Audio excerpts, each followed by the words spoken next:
তলৈক্য দাস তেওঁ কাৰণে আমি বিচাৰিছোঁ চাওক মই নিজে খুব সুখী আজি ভাল লাগিছে দিনটো আপোনালোকৰ লগত আজি থকাৰ মই সুযোগ পাইছোঁ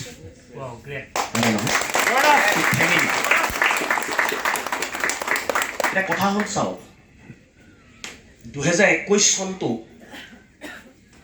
হাঁহি ধেমালিৰ মাজত বিদায় দিবৰ কাৰণে আমি ইয়াত গোট খোৱা নাই হেল্ল' হাঁহি ধেমালি ফূৰ্তি ফাৰ্তা কৰি 2021 চনটোক বিদায় দিবৰ কাৰণে আমি ইয়াত গোট খোৱা নাই মই ভাবোঁ 2022 চনটোক নিজক যুদ্ধৰ মাজলৈ আগবঢ়াই নি 2022 চনটোত মই কি কৰিব পাৰোঁ এনেকুৱা জীৱন হয়তো আমি বহু হেৰুৱাইছোঁ লাইফত আমাৰ যাৰ যিমানটা বছৰ হ'ল সিমানটা বছৰ আমি হেৰুৱা নাই জানো সেই হেৰাই যোৱা বছৰবিলাকত আমি নিজক আমি কি উপহাৰ দিব পাৰিম আমি নিজে সুখী হোৱাকে নিজৰ লাইফটোক আমি যোৱা সময়ছোৱাত আমি কিবা উপহাৰ দিব পাৰিলোঁ নে নাই আৰু তাৰ প্ৰশ্ন যদি আমি কৰোঁ উত্তৰটো ওলাব যে হেৰাই যোৱা বছৰবিলাকত আমি নিজে নিজক আটাইতকৈ ভাল লগা উপহাৰটো কেতিয়াও আমি দিব পৰা নাই yes and no গতিকে ডেফিনেটলি আমাৰ জীৱনলৈ পুনৰ এটা নতুন বছৰ আহিছে 2022 মই ভাবোঁ সংকল্প যাত্ৰা মানে আমি সংকল্প ল'ব লাগে 2022ত মই জীৱনৰ আটাইতকৈ ভাল আটাইতকৈ শ্ৰেষ্ঠ উপহাৰটো মই মোৰ নিজক দিম আমি ডেফিনেটলি সংকল্প ল'ব ভালকৈ মন কৰক 2022 চনটোত মই মোৰ জীৱনৰ আটাইতকৈ সৰ্বশ্ৰেষ্ঠ উপহাৰটো মই মোৰ নিজক দিম এটা সংকল্প লোৱা যাওক সেইটোৱেই হৈছে সংকল্প যাত্ৰা yes and no 2022 চনটোত সমাজখনক মই আটাইতকৈ ডাঙৰ উপহাৰ মই দিম সেই ধৰণৰ সংকল্প লোৱা আমাৰ দৰকাৰী yes and no মই এটা কথাই ভাবোঁ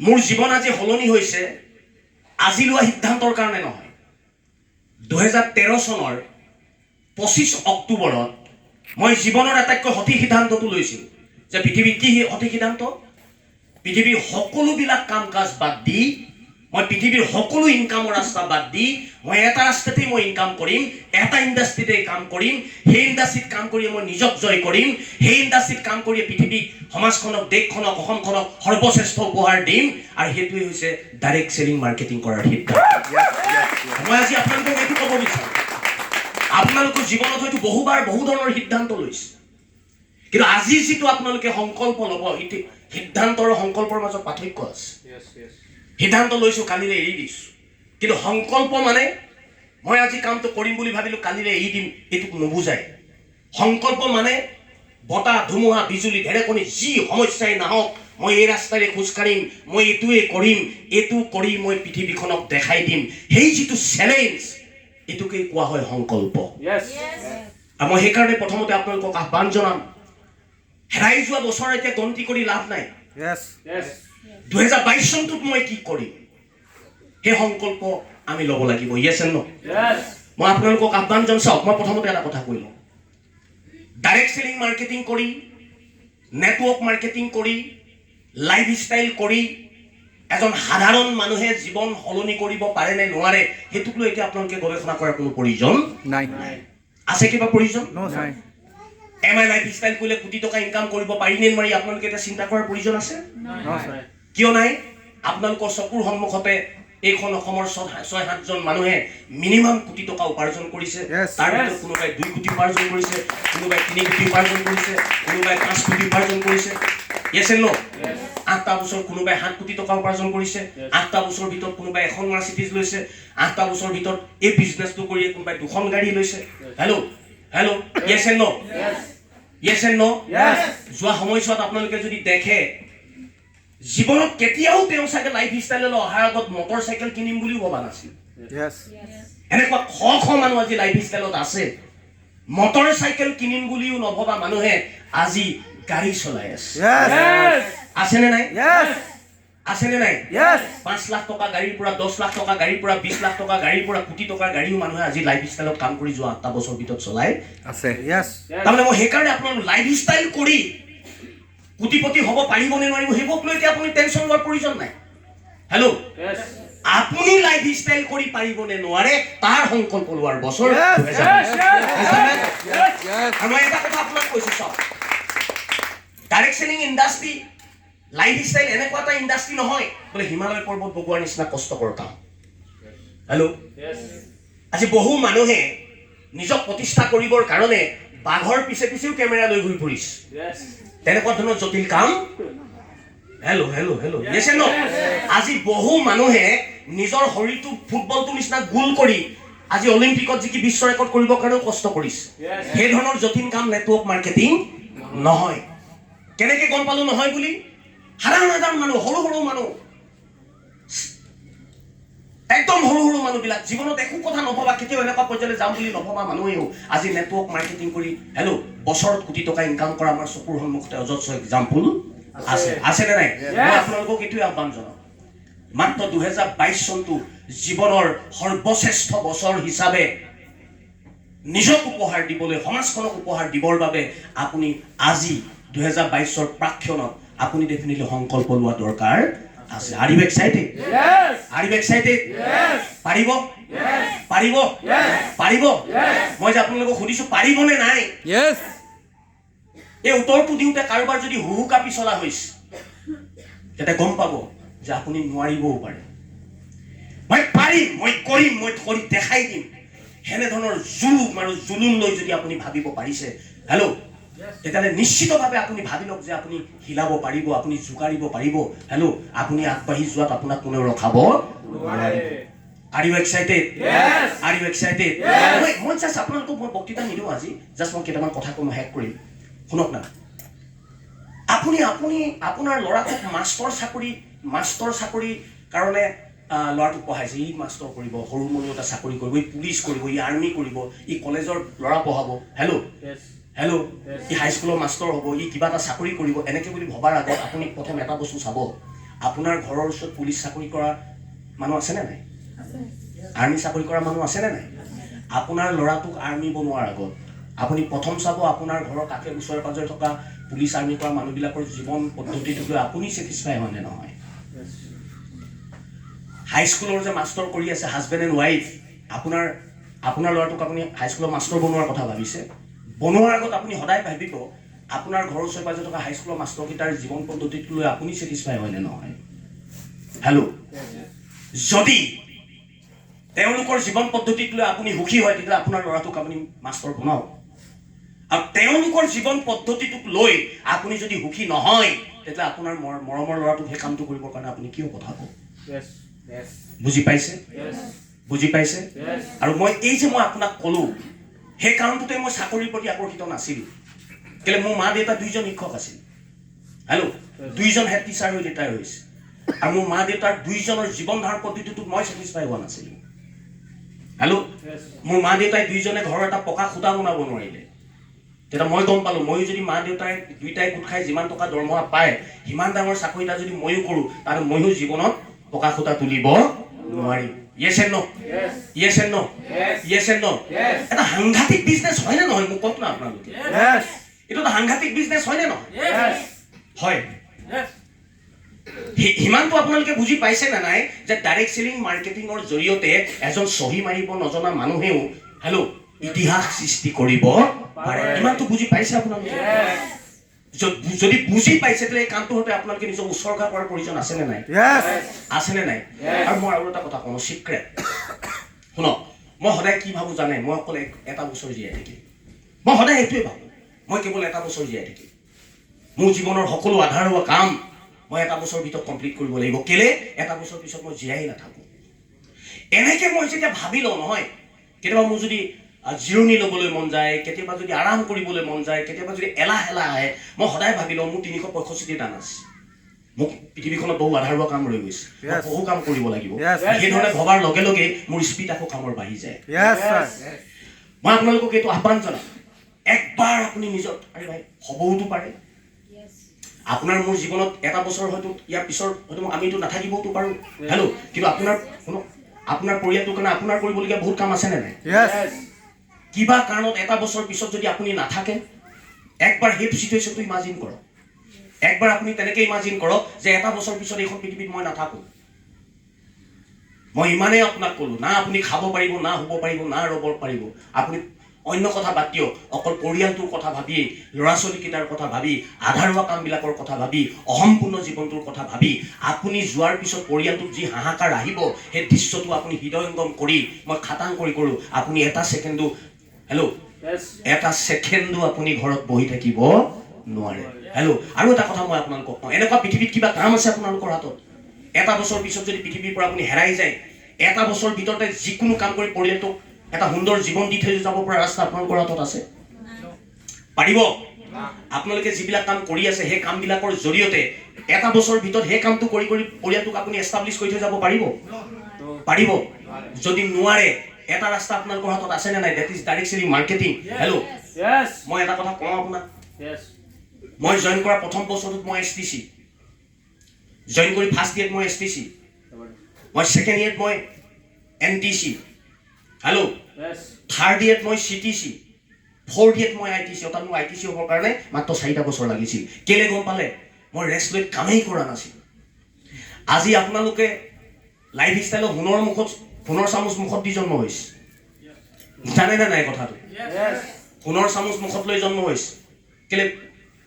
চিষ্টেম ৰেডি আপোনাক ছাপোৰ্ট কৰিবৰ কাৰণে, কোটি টকা ইনকাম কৰা মাৰ্চিডিজ চলোৱা লিডাৰ ৰেডি আপোনাৰ লগত আপোনাক সহায় কৰিবৰ কাৰণে। য়েছ এণ্ড নো? পিয়ালিৰ কাষে কাষে প্ৰডাক্ট আছে নে নাই? য'তে যায় ত'তেই প্ৰডাক্ট হয়নে নহয়? হয়। আমাৰ প্ৰডাক্ট ইউজ কৰি গোটেই গলিয়ে গলিয়ে ৰিজাল্ট পোৱা মানুহ আছে নে নাই? আছে। 2,10,000 টকা ইনকাম কৰা মানুহ জিলাই জিলাই আছে নে নাই? আমাৰ দিনত এইবিলাক আছিল নে নাই? আছিল।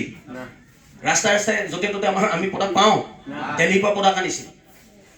প্ৰডাক্ট খাই ৰিজাল্ট পোৱা মানুহ আমাৰ হাতত নাছিল, আমি নিজে প্ৰডাক্ট দিছোহে মানুহক। 2,10,000 টকা পাই বুলি আমি মানুহক কৈছিলোঁ, তহঁতি কোনে পাইছ দেখা বুলি ক'লে আমাৰ ওচৰত দেখাবলৈ মানুহ নাছিল। কিমান যে এটা জটিল চিটুৱেশ্যনত আমি বিজনেছ কৰি প্ৰথম ভাই প্ৰডাক্টেই নাছিল। আজি যেনেকৈ শ প্ৰডাক্ট আমাৰ নাছিল, মাত্ৰ 7টা প্ৰডাক্ট। মই যেতিয়া বিজনেছ ষ্টাৰ্ট কৰিছিলোঁ মাত্ৰ 7টা প্ৰডাক্ট লৈ, তাকো সেইকেইটা ইয়াত নাপাওঁ, দিল্লীৰ পৰা আনোগৈ। বুজক।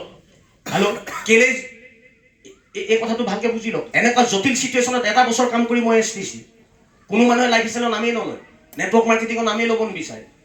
সেই সময়ৰ চিটুৱেশ্যনটো খুব বেয়া আছিল। চাৰদা পলাইছে, ৰোজভেলি পলাইছে, তাৰপিছত আমি বিজনেছ ষ্টাৰ্ট কৰিছোঁ। তেনেকুৱা চিটুৱেশ্যনত এটা বছৰ কাম কৰি STC হোৱাটো সৰু কথা, ছেকেণ্ড ইয়েৰত NTC হোৱাটো সৰু কথা, থাৰ্ড ইয়েৰত 3টা বছৰত CTC হোৱাটো সৰু কথা, ফ'ৰ্থ ইয়েৰত মই 13 চনত জইন কৰিছোঁ, 17ত মই ITC। মালয়েছিয়াত আমাৰ কোম্পানী প্ৰথম ইণ্টাৰনেশ্যনেল কনভেনশ্যন হৈছে মালয়েছিয়াত, তাত মই ITC হিচাপে খাৰা হৈছোঁ 17 চনত। 4টা বছৰত মই ITC। মই কেলে এই কথাখিনি কোৱাৰ কাৰণ আছে, সংকল্প লওক। আজি আপুনি কি ৰেংক আছে পাহৰি যাওক। আপুনি কি ৰেংক বাদ দিয়ক না, আপুনি ডিষ্ট্ৰিবিউটৰ বুলি ধৰি লওক নিজক। আপুনি TC নহয়, আপুনি ATC নহয়, আপুনি DTC নহয়, আপুনি একো নহয়। আপুনি নিজক STC বুলিও নাভাবিব, আপুনি চিংগুল এজন ডিষ্ট্ৰিবিউটৰ বুলি ভাবক। আজি আপুনি চিংগুল এজন ডিষ্ট্ৰিবিউটৰ, কোনো ৰেংক আপোনাৰ হাতত নাই। কিন্তু পাগলৰ নিচিনাকৈ যদি সংকল্প লৈ নিজৰ জীৱনটো জয় কৰাৰ সংকল্প লৈ যদি কাম কৰে, মই নিশ্চিতভাৱে এই বছৰত আপুনি STC ওলাই যাব। যদি ডিষ্ট্ৰিবিউটৰ আছে, 2 বছৰত আপুনিও NTC ওলাই যাব পাৰিব। শুনক না, মই যদি 2টা বছৰত NTC হ'ব পাৰিছিলোঁ, আজি ইমান চাৰিওফালে ইমান এটা সুন্দৰ পৰিৱেশ থকাৰ পিছত আপুনি 2 বছৰত NTC হ'ব পাৰিব নে নোৱাৰে? গতিকে সংকল্প লওক। আপোনালোকে আজি সংকল্প লওক, 2022 চনটোত আপুনি কোন পজিশ্যনত যাব বিচাৰে? সংকল্প লওক, 2022 চনৰ ডিচেম্বৰ মাহলৈকে শেষ হোৱালৈকে আপুনি কোনটো ৰেংকত যাব বিচাৰে? আজি ঠিক কৰক। এনেই নাছিলে বাগিলে, খালে মেলিলে, ডিবু চৈখোৱা ফুৰিলে, বিৰাট ভাল লাগিলে, এইবোৰ কৰি থাকি লাভ একো নাই। আজি সংকল্প লওক, 2022 চনৰ ডিচেম্বৰ মাহত আপুনি কি ৰেংকত থাকিব? আজি সংকল্প লওক। আপুনি যদি ভাবিছে যে 2022 চনৰ ডিচেম্বৰত মই STC হ'ম, আজি সংকল্প লওক। যদি ভাবিছে মই RTC হ'ম, আজি সংকল্প লওক। যদি ভাবিছে 2022 চনৰ ডিচেম্বৰ মাহত মই NTC হ'ম, আজি আপুনি সংকল্প লওক। মই 2টা বছৰত যদি NTC হ'ব পাৰিছিলোঁ, আজি নতুন মানুহ এজনে 1 বছৰ কাম কৰি ডিচেম্বৰ মাহৰ ভিতৰত NTC হ'ব পাৰিবই। আপুনি সংকল্প লওক, কি লাগে আপোনাক জীৱনটো। 2022 চনত আপুনি কি এচিভ কৰিব, সেইটো আপুনি সংকল্প লওক। 2022 চনত আপুনি আপোনাৰ টিমৰ পৰা কিমানজন TC বনাব, তাৰ সংকল্প লওক।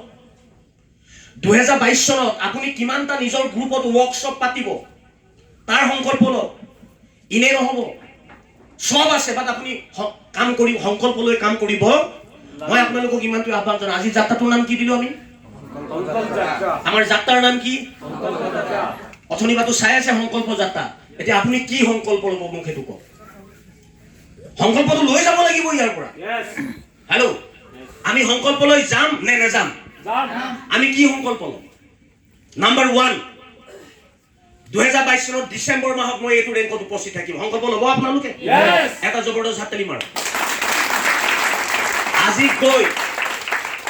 আজি গৈ ঘৰত ডায়েৰীত এইটো লিখক ইনে নচলিব লাইফটো 2022 চনৰ ডিসেম্বৰ মাহত মই এই ৰেংকত খাৰা হ'ম হ'ব সংকল্প ল'ব নে সিদ্ধান্ত ল'ব সংকল্প নে সিদ্ধান্ত সিদ্ধান্ত আৰু সংকল্পৰ মাজত পাৰ্থক্য আছে মই কম যে সংকল্প লওক এইটো ৰেংকত মই খাৰা হ'ম নাম্বাৰ 2 2022 চনত মই মোৰ টিমৰ পৰা ইমানজন টিসি উলিয়াম সৰ্বমুঠ মই মোৰ গ্ৰুপত টিসি এন্ড এবভ 2022 চনৰ ভিতৰত মই ইমানজন উলিয়াম প্ৰত্যেকজন লিডাৰ প্ৰত্যেকজন ডিস্ট্ৰিবিউটৰে আপুনি সংকল্প লোৱা দৰকাৰ হেল্ল' এইটো ৰেংকত থাকিবলৈ হলে ইমানখিনি টিসি উলিয়াবলৈ হলে মই কি কৰিব লাগিব তাৰো সংকল্প ল'ব লাগিব মই ইমানটা ওয়াৰ্কশ্বপ কৰিম মোৰ টিমত হেল্ল' এইবিলাক সংকল্প ল'ব লাগিব মই মোৰ নিজৰ লিষ্ট বুকৰ পৰা মই ইমানজন মানুহক প্লান দেখাম মই ইমানজনক মিনিমাম জয়েন কৰামেই সংকল্প লৈ কাম কৰিব লাগিব নে নালাগে মই 100 জন মানুহক মই মোৰ লিষ্ট বুকৰ পৰা মই প্লান দেখাম আৰু মই মিনিমাম